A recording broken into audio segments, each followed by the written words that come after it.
kita akan ajak nanti sejumlah narasumber untuk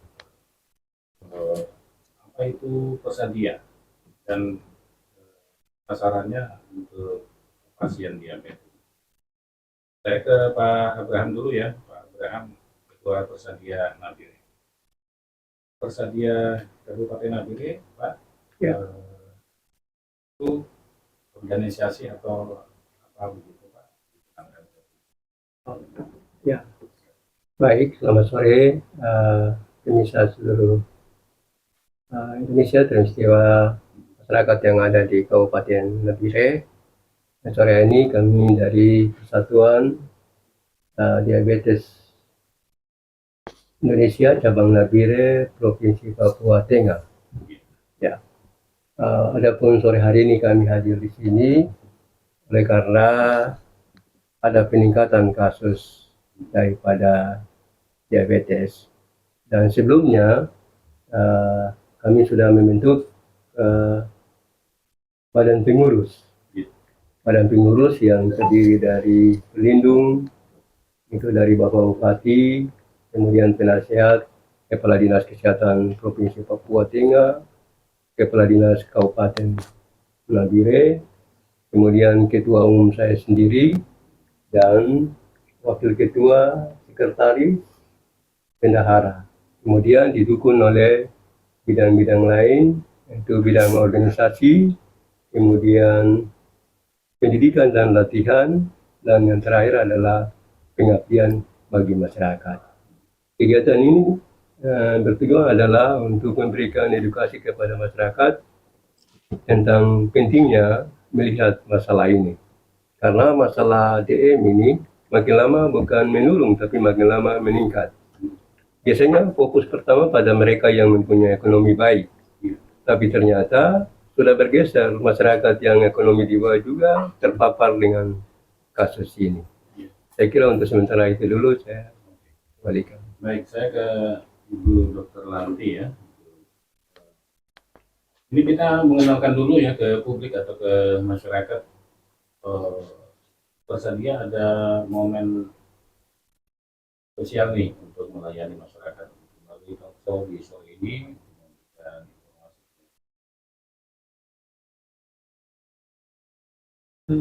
Ya, terima kasih. Selamat sore pemirsa semuanya. Kami dari Persadia bekerja sama dengan Pemda untuk memperingati Hari Kesehatan Nasional HKN. Di sini kita mengadakan karena sesuai yang dikatakan oleh Pak Ketua bahwa penderita diabetes itu semakin meningkat dan kesadaran terhadap diabetes pada pasiennya sendiri kurang, maka kami tergugah untuk menyadarkan bahwa penyakit ini penyakit tidak menular sehingga kadang diabaikan karena mungkin gejalanya itu akan minim sekali sampai suatu saat dia mengalami gejala yang berat baru dia berobat. Nah, lebih baik kita mendeteksi secara dini dan menanganinya lebih baik di awal daripada nanti sudah lebih lanjut. Makanya kita berbicara mengenai kesehatan pribadi yang bisa mencetuskan diabetes mellitus dan komplikasinya. Jadi di mana orang yang sudah terdiagnosis diabetes, yang sudah terlanjur diabetes, kita edukasi bagaimana dia menghadapi penyakitnya, karena penyakit ini bisa menurunkan produktivitas orang untuk bekerja, karena ciri-ciri diabetes kan sudah jelas ya, ngantuk, banyak minum, banyak makan, banyak kencing, dan dia cenderung untuk hari-hari itu ngantuk, lemas, seperti itu. Nah, bagaimana kita bisa menghandle itu dengan menyadarkan para pasien, sehingga kita berpikir bagaimana sih untuk menyadarkan pasien-pasien itu terhadap pengetahuan penyakit diabetesnya. Kita berpikir bahwa daripada kita membuat seminar, kita lebih baik membuat talk show. Jadi talk show ini ada interaktif yang cukup melibatkan penderita maupun mungkin yang tahuan masyarakat untuk mempelajari tentang diabetes yang semakin lama semakin meningkat tersebut. Jadi kapan Ibu penderita diabetesnya akan diajak tetap muka? Talk show-nya ini kita akan laksanakan pada hari Sabtu ini tanggal 8 November 2024 di Aula RSUD Nabire. Pelaksananya itu jam 9 sampai selesai. Jadi talk show-nya sekitar 2 sampai 3 jam. Dan di situ kita akan memberikan juga pendidikan mengenai makanan apa sih yang mempunyai indeks glikemiknya tinggi atau indeks glikemiknya rendah. Jadi pengetahuan masyarakat juga untuk mengetahui apa sih yang boleh dikonsumsi dan tidak pada penderita diabetes.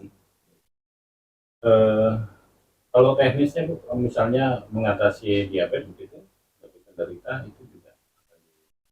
Ya, nanti mungkin disampaikan oleh Dokter Beni. Saya ke Pak Dr. Beni langsung aja, Pak. Baik.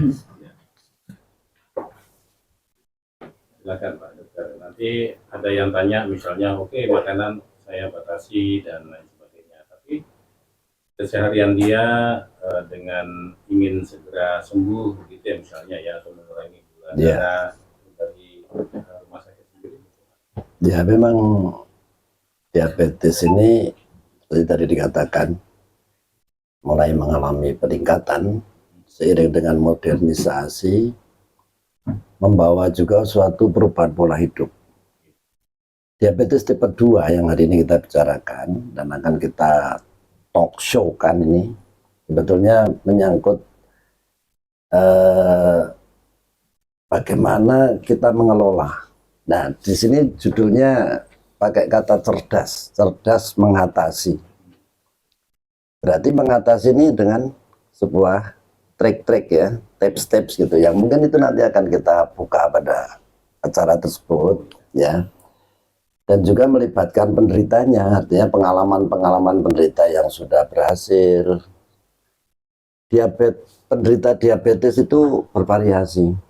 Ada yang ya sudah sampai bosan dengan penyakitnya, sehingga dia justru kayak sudah putus asa. Ada yang punya semangat bagus. Dan sebetulnya Persadia ini juga menjadi ajang ya, bagi mempertemukan para diabetes ini untuk bisa sharing, sebetulnya seperti itu. Karena pengalaman-pengalaman pribadi masing-masing kan beda-beda tuh. Nah, kita sebagai health providers itu memberikan suatu panduan gitu. Kira-kira seperti apa sih kalau kita mau mencapai Apa nanti hadirin itu pesertanya banyak, semua kalangan begitu ya. Hari Sabtu gitu. Ya. Sementara ini kita fokuskan ke sekitar 250 peserta, di mana pesertanya itu para kader dari puskesmas karena menyangkut dengan Hari Kesehatan Nasional dan para diabetisi. Makanya dari narasumber selain dari klinisi akan ada juga narasumber yang orang yang diabetes yang bisa terkontrol gula darahnya dan produktivitas hidupnya tidak terganggu, atau sekedar sharing dari ternyata orang diabetes, orang yang berpenyakit tidak menular itu ekspektasi life itu bisa memanjang dengan cara dia bisa mengontrol dirinya sendiri, mengkonsumsi obat, asupan makanan, dengan olahraga supaya produktivitasnya itu tidak terganggu. Jadi bukan berarti karena aku udah diabetes terus putus asa karena bosan minum obat karena setiap hari. Ya hal tersebut mencoba untuk menggugah masyarakat bahwa yang diabetes itu juga bisa produktif, bisa sehat kembali, bisa beraktivitas secara biasa. Ya. Baik, saya ke Pak Dokter lagi, Pak Beni. Saya ingin agak TikTok sedikit ya, dan Pak Beni. Di negara maju, misalnya kita lihat di Nabire ada beberapa orang bule. Sesibuk apa mereka berolahraga yang ringan-ringan saja, misalnya jogging Pak. Ya, jogging itu sering kita lihat ya, suami istri kadang pagi atau sore begitu ya, mereka menikmati olahraganya dengan jogging. Tapi untuk kalangan kita sendiri, anak muda ini jarang, betul ya Pak ya? ya, saya kira kayaknya begitu. Ini saja ada kecenderungan anak muda atau remaja ini lebih memanfaatkan waktu dengan nongkrong gitu ya di kafe, kedai-kedai gitu. Dan setiap malam ini bisa mengubah gaya hidup ke arah yang tidak sehat. Ya, itu namanya sedentary lifestyle. Jadi pola hidup kantoran sebetulnya. Maksudnya kantoran itu kerjanya duduk, istirahatnya duduk, terus kapan aktivitas fisiknya seimbang. Kalau orang Jepang kerjanya duduk, istirahatnya senam. Nah kan ya kita mulai melihat tadi obesitas, ternyata dari kaum muda itu obesitas lah yang menjadi, awalnya memang berupa obesitas itu, lalu kemudian terjadi prediabetes, setelah prediabetes menjadi diabetes. Nah ini nanti di umur-umur yang kemudian ya, ketika apa namanya, mereka tidak melakukan suatu koreksi terhadap suatu, koreksi itu bisa dilakukan secara pribadi, bisa juga komunitas, atau bahkan bisa juga sistem itu. Kayak di Korea itu di suatu stasiun itu dibuat bahwa yang jual itu jauh, supaya orang itu nggak gampang jajan kayak di kita nih ya. Dan dia untuk ke sana harus jalan. Itu ada apa namanya, sistem dibuat supaya orang itu bergerak. Nah kalau yang dulu mungkin Pak Pram ya, kehidupan kita dulu itu kan selalu harus bergerak untuk cari apa namanya, makan pun bergerak gitu.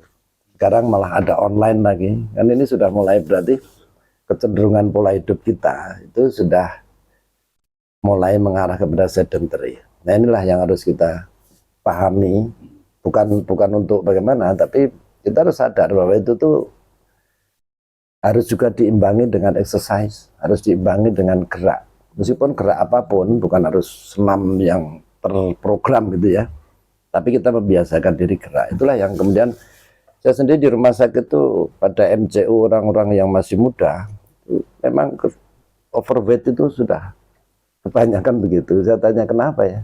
Ya udah, kerjanya duduk, tapi kalau makan juga ngemil juga begitu kan. Seperti itu kira-kira. Jadi ketika seseorang ingin menghindari penyakit yang berbahaya tidak menular itu harus bagaimana cara Pak? Apakah harus betul melawan dengan sungguh-sungguh apa yang menjadi lawan pada dirinya sendiri, misalnya saya sudah rasa ngantuk ingin tidur, saya lawan, masih bisa kerja di waktu pagi. Saya kira lebih ke arah kecerdasan kita akan perlunya keseimbangan tubuh itu dijaga. Pada dasarnya tiap manusia itu ingin menjaga keseimbangannya sendiri. Mana yang dia rasa nyaman itu kan tiap orang beda-beda. Tapi kalau dia bisa mendefinisikan bahwa oh ya ukuran saya itu kebugaran, berarti saya harus melakukan suatu hal yang menuju ke arah kualitas hidup yang enak untuk kita rasakan sendiri kan gitu. Nah, tetapi kita juga harus evaluasi sendiri pada diri kita. Misalnya katakan ukuran yang mudah ya. Ukuran yang mudah kalau lingkar perut laki-laki itu sudah di atas 90, itu berarti penumpukan lemak sudah terjadi. Nah, kita memberikan direction seperti itu supaya menjadi patokan bagi. Tapi kan untuk kedisiplinan mereka sendiri adalah dari diri mereka sendiri yang harus sadar bahwa masa depan yang masih panjang itu harus dibangun dari sebuah keseimbangan tubuh yang nanti akan bisa lebih produktif sebetulnya. Karena kalau kita sudah diabetes, ya seperti tadi itu, sebenarnya ngantuk itu bukan dari gerak kan, ngantuk itu kan dari penumpukan gula yang sudah tidak bisa dikelola karena insulin tidak efektif lagi bekerja begitu. Nah, inilah mulai ngantuk, padahal dia lapar karena sel-selnya kekurangan gula. Jadi gula itu ada di luar, tapi tidak bisa diproses masuk ke dalam sel. Maka karena sel itu yang bekerja, dia merasakan kelemahan ini. Padahal gula itu dia konsumsi. Gula itu ada di luar sel, belum bisa dimasukkan di dalam sel. Nah ini kan sudah mulai nggak seimbang nih. Bagaimana gula ada tapi tidak bisa difungsikan. Nah ini nanti yang kesadaran atau pemahaman ini yang akan kita berikan kepada mereka, sehingga mereka akan bisa melihat bahwa usaha mereka tidak akan sia-sia. Usaha merubah pola hidup menjadi lebih seimbang dan baik itu bisa dirasakan sendiri, kayak yang Bu Ayu misalnya dengan senamnya.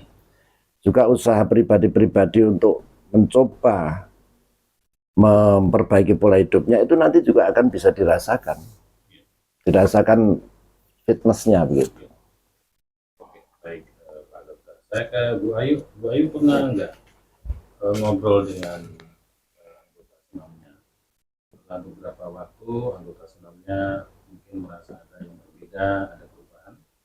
Sering, kebetulan mereka sharing kalau pas kita di Posvindo itu kan kadang-kadang mereka rata-rata yang mempunyai penyakit-penyakit seperti itu, contohnya yang tensinya tinggi, yang gula darahnya tinggi, cenderung mereka ada di puskesmas pas program Posvindo begitu. Jadi mereka merasakan bahwa senam sangat membantu dan memperbaiki dirinya gitu, karena mereka senam itu diadakan 1 bulan sekali oleh puskesmas, bahkan dia minta jangan hanya sebulan karena kita merasakan itu semuanya begitu. Jadi di sini saya juga memohon minta kepada ketua Persadia dan dokter-dokter, dokter Beni, dokter Nanti, supaya kedepannya diberikan fasilitas minimal di rumah sakit itu diadakan seperti kita di Jakarta itu ada satu rumah sakit yang memang menampung dari mana-mana itu diabetes datang ke situ untuk ikut senam secara rutin. Di sana mah ada satu senam diabetes dan satu ada senam osteoporosis, itu sama-sama dari rumah sakit yang mengadakan. Jadi kan selama ini kita tidak ada seperti itu. Gitu. Jadi kita cuma senam diabetes itu kita pakai untuk puskesmas yang ada pelayanan Posbindu gitu. Gimana Hanya misalnya? itu. Kebetulan yang sudah kami di Puskesmas SP1, Puskesmas Riwini, dan Puskesmas Wonorejo juga Karangtumaritis. Hanya itu, baru itu. Itu sementara sebulan sekali. Kalau sekarang itu sudah lama tidak senam. Yang masih rutin Wonorejo dengan Sriwini. Kenapa tuh nggak rutin? Ini capek. bukan saya, kalau kitanya semangat. Kebetulan kalau kita dari Asiapi itu kan kita sudah bentuk memang untuk misalnya jadwal Jumat itu senam berapa puskesmas, kita sudah ada bagi-bagi tugas, sudah ada bagi-bagi ke tempat mengajar. Tapi kebetulan puskesmasnya yang tidak mengadakan, tidak bisa rutin karena mungkin pembiayaan kepada instruktur sendiri. Jadi kalau ada Persadia ini mungkin kan dari pihak Persadia bisa kerjasama langsung dengan instruktur senam diabetesnya, jadi tidak terlalu memberatkan, saling berbagi begitu. Oke, Pak Bram bisa menanggapi apa yang Ibu Ayu sebutkan tadi, karena saya merasa Persadia punya tanggung jawab juga ya Pak terhadap pasien diabetes begitu ya, agar menghindari jangan ada peningkatan yang signifikan, masyarakatnya sehat begitu, yang sudah terlanjur diabetes bisa sehat, umur panjang gitu ya, tentu dengan syarat-syarat tadi ya, mungkin berolahraga yang ringan seperti senam dan lain sebagainya. Ya, baik. Kami sudah pernah bicara dengan dokter-dokter bahwa ada pengambil kebijakan. Jadi mungkin kami akan coba untuk melakukan pemeriksaan kepada mereka yang mengambil kebijakan, sehingga mereka bisa tahu sendiri bahwa dia sendiri siap atau tidak. Kalau dengan sendirinya dia tahu bahwa dia juga bermasalah, pasti itu akan diturunkan kepada yang lain. Mudah-mudahan dengan tadi pembicaraan yang disampaikan oleh Bu Ayu ya, bisa sampai kepada mereka. Dan salah satu pencegahan adalah dengan melakukan senam itu. Nah, olahraga yang menyenangkan itu menurut saya salah satunya senam ya, dengan adanya itu musik juga mengiringi. Bapak-bapak, kita undang pendengar ya, mungkin ada yang ingin berbagi informasi ya, kami undang Anda di 0984 yang ingin berbagi, tapi yang pasti hari Sabtu jam 9 pagi ada talk show di RSUD Nabire tentang diabetes mellitus dan komplikasinya, bagaimana seseorang mengelola hidupnya dengan cerdas agar tidak terkena diabetes, kalau sudah terkena bagaimana menangani atau mengelola hidup agar komplikasinya tidak muncul. Kalau muncul itu terlanjur muncul bagaimana selanjutnya begitu. Belum ada 0984220074. Ya kata orang Pak Dokter Pak Beni, diabetes nggak bisa sembuh begitu ya. Ya, itulah yang mungkin akan menjadi semacam isu untuk menjadi pembahasan kita di acara itu. Biarlah dia tetap rahasia ya, tetapi sebetulnya bukan begitu. Rahasia atau tidak itu tergantung kita. Pada dasarnya kalau saya katakan, saya punya contoh pasien yang sudah tidak tergantung obat lagi. Dan itu nanti akan kita hadirkan. Dan sehingga mungkin bisa menginspirasi yang lain, bagaimana dia sampai bisa bebas dari obat-obatan diabetes. Karena ya kecerdasannya sendiri sebetulnya. Jadi sebetulnya untuk sembuh itu harus ada kecerdasan di dalamnya. Tetapi bisa tanpa obat. Karena ada buktinya begitu. Nah, ada yang pernah. Iya, sudah sembuh. Baik. Ini kayaknya belum ada yang ingin bertanya atau memberikan masukan kepada Bapak Ibu dokter. Jadi kita diskusi untuk menyampaikan bahwa tersedia dalam rangka Hari Kesehatan nanti akan mengadakan di Nabire hari Sabtu. Ibu Dokter Santi pernah adakan juga sebelum-sebelumnya? Kita pernah adakan waktu itu kita mengundang diabetesi dari Jakarta, dari rumah sakit Persahabatan waktu itu. Jadi kita mengundang diabetes yang terkontrol dengan 2 ahli gizi dari rumah sakit tersebut. Kita bikin mengenai awalnya kita sih waktu awal acara kita mengarah ke screening dulu, tuh screening diabetesi dulu, baru screening, penanganan, dan penanganannya selain obat dari nutrisi dan sharing dari diabetesis tersebut, yang bahwa dengan diabetes yang terkontrol kualitas hidup menjadi semakin meningkat, jadi tidak terganggu oleh side effect atau efek samping dari penyakit diabetesnya sendiri. Itu tuh sekitar tahun 2017 waktu itu. Nah sekarang ini mungkin ada sequel dari yang sebelumnya, bahwa ayo kita bikin ulang lagi acara tersebut, lebih cenderung ke muatan lokal. Jadi kita menggunakan para ahli-ahli lokal dengan sharing-sharing juga penderita diabetes yang ada di Nabire yang juga bisa terkontrol. Jadi sudah sekian tahun ini diadakan yang sekian kedua ya. Kedua. Tapi nanti gambarannya berbeda ya Bu? Berbeda. Yang pertama itu seperti seminar dan mereka belajar menghitung ingredient dari makanan. Kalau sekarang kita lebih aplikatif ke makanannya dengan jumlah-jumlah kalori yang mungkin boleh dan tidak, jumlah kalori berapa yang harus dikonsumsi oleh para penderita. Yang dibagi dalam sehari itu berapa kali, pagi, siang, sore dengan 2 snack. Tapi kalau melihat makanan sekarang dengan beberapa tahun yang lalu, kandungannya beda nggak Bu? Kalau kandungan sih tidak, tapi makanan-makanan yang awetan itu lebih tinggi natrium dan gulanya, karena untuk pengawetnya. Selain pengawet buatan, biasanya gula dan garam itu kan untuk asinan, untuk apa kan sangat mengawetkan makanan.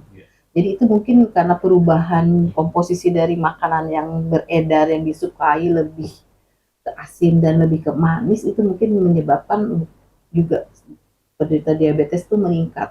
Rasa nikmat, rasa enak yang berlebihan itu kadang-kadang orang juga wah enak nih gitu, makanya jadi banyak berlebihan. Sementara kalau dulu kan terbatas makanannya ya, untuk bumbu-bumbu juga tidak terlalu sehebat sekarang ya, untuk makanan yang junk food, yang apa gitu. Cuman ya itu, kita akan membelajar bahwa makanan diabetes itu sih memang tidak disarankan untuk junk food. Nanti kita akan belajar juga bahwa makanan apa sih yang indeks glikemiknya ringan, kecil, sedang, dan besar, apa yang boleh dikonsumsi, apa yang tidak. Jadi lebih cenderung ke aplikatif untuk sehari-hari, bukan ke makanan yang kita konsumsi di luaran, tapi yang untuk kita masak di rumah, gitu untuk para penderitanya. Jadi hidup agak kuno-kuno gitu Ya. malah bagus ya. Ya kembali ke alam lah Ke jadinya alam, ya. ya. Memang kalau saya ke mall jalan gitu, godaannya banyak dokter. Dan makanan siap saji sudah ada gitu ya. Ada juga yang alami tapi kadang kita ingin cepat begitu.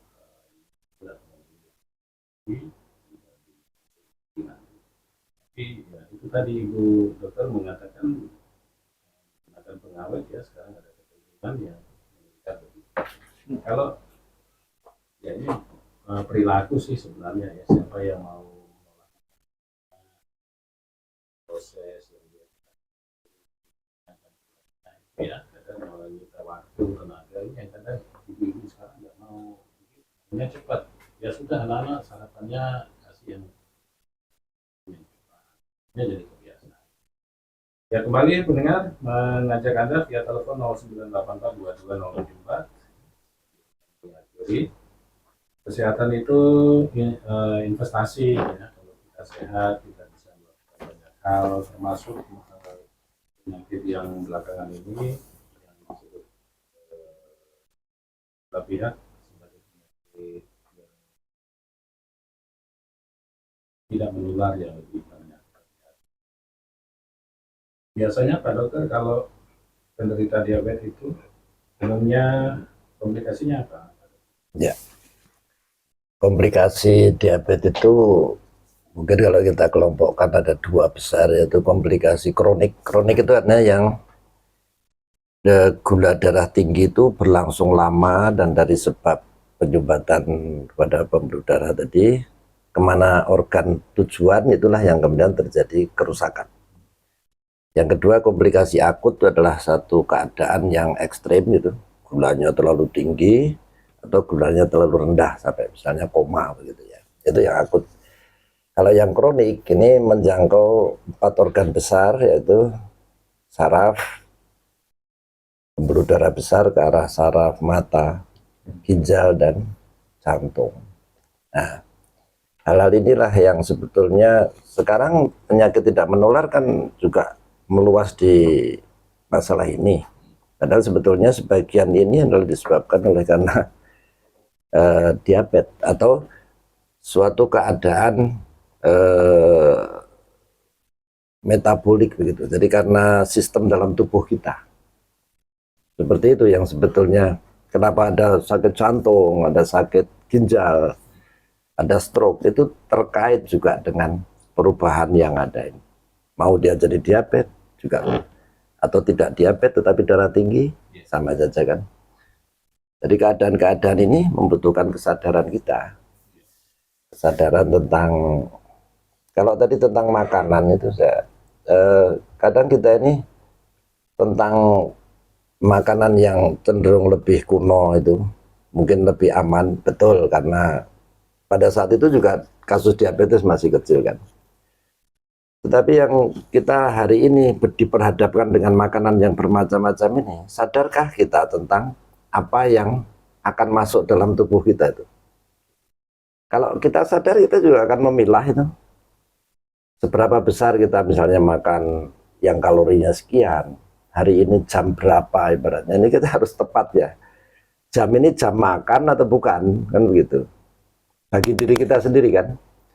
Nah, seperti itu, kesadaran-kesadaran seperti itu yang nanti mungkin akan kita kenalkan bahwa bukan tentang harus diatur seperti apa, kita yang harus mengatur diri kita sendiri tentang tepat jumlahnya, jenisnya.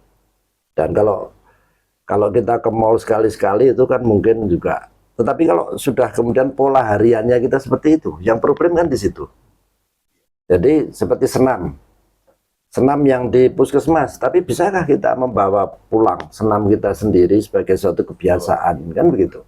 Inilah yang sebetulnya nanti akan lebih efektif di dalam kita mengelola keadaan-keadaan metabolik kita yang merupakan konstelasi dari makan yang tidak terkontrol menghasilkan obesitas, menghasilkan metabolik, apakah itu hipertensi, apakah itu diabetes, dia berpadu menjadi komplikasi.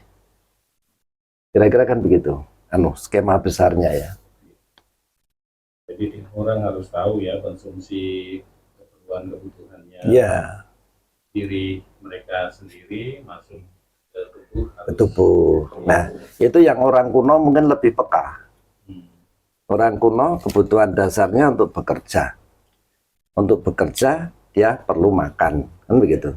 Sementara sekarang modernitas ini kan membawa kita bahwa kita bekerja minimal, dapat uang banyak, dan kemudian dari sebab itu menikmati uang itu kan beda sekali kan ini. Kalau kita bicara tentang aspek sosialnya gitu ya. Inilah tren yang harus kita sadari. Tapi kalau kita tetap di dalam modernitas, tapi dalam sebuah kesadaran-kesadaran yang prinsip bagi tubuh kita, bahwa kita perlu mengendalikan apa yang kita masuk dalam tubuh kita, tentu itu tetap akan berbuah keseimbangan pada diri kita. Baik, Pak Dokter, terakhir saya ingin hidup sehat di tengah zaman yang sangat modern. Ya. Itu, apa itu? Tipsnya gimana, Pak Dokter? Tipsnya harus cerdas, karena kita semua ini bisa cerdas. Kalau kita peka dan mengerti kebutuhan diri kita sendiri. Kan kita adaptasi, memang tubuh kita ini kan sudah dibekali kan, untuk mengamankan dan menyelamatkan diri kita supaya tetap sehat, itu sebenarnya ada di diri kita. Hanya dokter mendampingi, memandu. Bahkan keseimbangan itulah yang sebetulnya kita cari, tapi kadang-kadang kita lupa kepada keinginan-keinginan yang lain. Padahal keinginan kita semua kan sehat nih. Nah itu semua bagi orang-orang yang ingin sehat, kita akan siap memberikan sebuah konseling untuk itu. Dan kadang-kadang di pasien saya itu, kita justru diskusi lebih banyak tentang hal-hal yang sifatnya. Karena penyakit ini kan bukan buruk sebetulnya. Adalah kita bisa warning gitu ya. Apa yang harus kita rubah kan gitu sebetulnya. Ibu Dokter, Bu Lanti, silakan menyampaikan himbauan barangkali di tengah kehidupan yang modern gitu ya. Ada tips dari itu atau pesan-pesan sekaligus nanti lebih lengkapnya di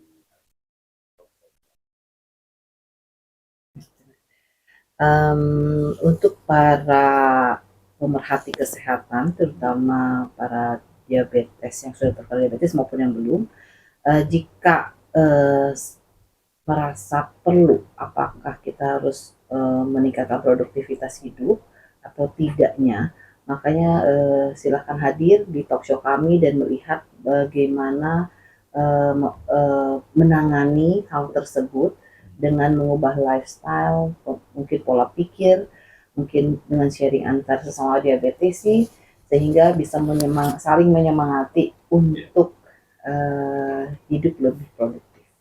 Datang, jadi semoga jika ada waktu, mungkin bisa hadir di hari Sabtu ini tanggal 9 November 2024 jam 9 di Aula RSUD Nabire. Silakan kami tunggu. menarik untuk yang ingin lebih mengetahui nanti bagaimana bisa mengelola hidupnya. Nah, tadi sudah disampaikan bahwa setiap orang punya kecerdasan ya, bagaimana Ibu Ayu ya.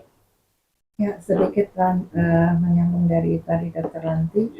Jadi silahkan untuk para penderita diabetes ataupun masyarakat yang ingin mengetahui lebih jauh tentang diabetes dan terutama tentang senamnya, besok akan diperagakan salah satu senam dari diabetes mellitus tersebut di acara talk show hari Sabtu. Jadi untuk pemerhati semuanya, kalau ada waktu silahkan hadir di acara tersebut. Ada perkenalan bagaimana itu senam diabetes dan seperti apa. Meskipun singkat, tapi kita akan perkenalkan. Dan bisa mengusir ngantuk. Iya, pasti. Minimal senam diabetes kalau untuk yang yang sudah gula darahnya tinggi, kan mereka kan berpikir saya aja ngerasa sakit yang seperti ini, bagaimana bayangan senam itu kan yang bergerak cepat, yang harus menghafal gerakan, itu tidak harus menghafal karena senam diabetes itu ada yang sudah sambil duduk, ada yang berdiri dan hanya menggerakkan tangan atau kaki begitu. Jadi jangan takut mengikuti senam juga karena senamnya sudah diperuntukkan yang menderita diabetes begitu. Senamnya aman gitu Iya, ya. siap. Betul. Melengkapi Pak Bram. Ya, baik. Seperti tadi disampaikan oleh Dr. Beni bahwa perjalanan penyakit daripada DM ini kronis. Itu panjang sekali. Jadi, melihat bahwa dia panjang tapi pasti menderita. Oleh sebab itu, kami sarankan sebaiknya sudah harus melakukan pemeriksaan sehingga tidak terlambat dalam penanganan itu.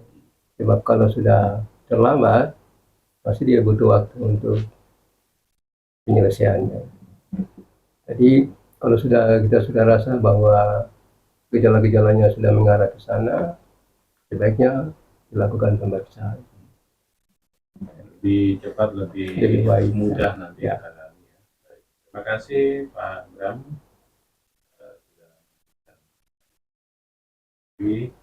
Pak Bram Abraham Mari. Marei, SKMS, Ketua Tersedia Nabi. Juga Ibu Dr. Lanti Setiawati. Terima kasih Ibu. Boleh hadir ya? Bisa.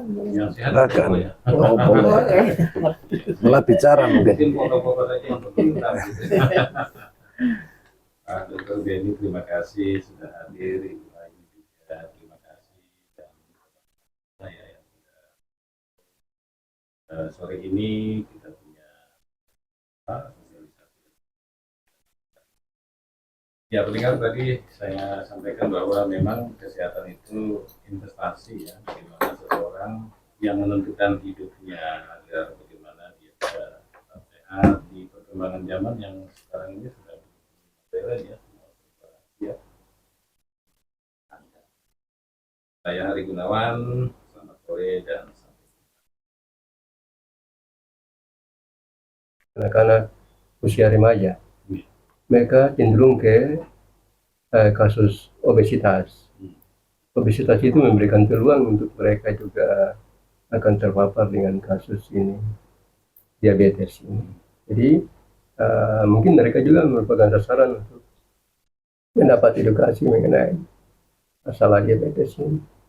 Ya kalau itu dibiarkan terus pasti jumlahnya akan meningkat terus. Tidak dari 10 naik ke 12 itu cukup luar biasa itu. Jadi kalau untuk Kabupaten Nabire juga ada. Ya, Nabire juga ada itu Pak. Itu pada kalangan ekonomi masyarakat dengan ekonomi menengah begitu Pak, apakah mereka ekonominya sudah cukup punya daya beli yang tinggi sehingga bisa konsumsi begitu. Ya, jadi begini Pak, itu kan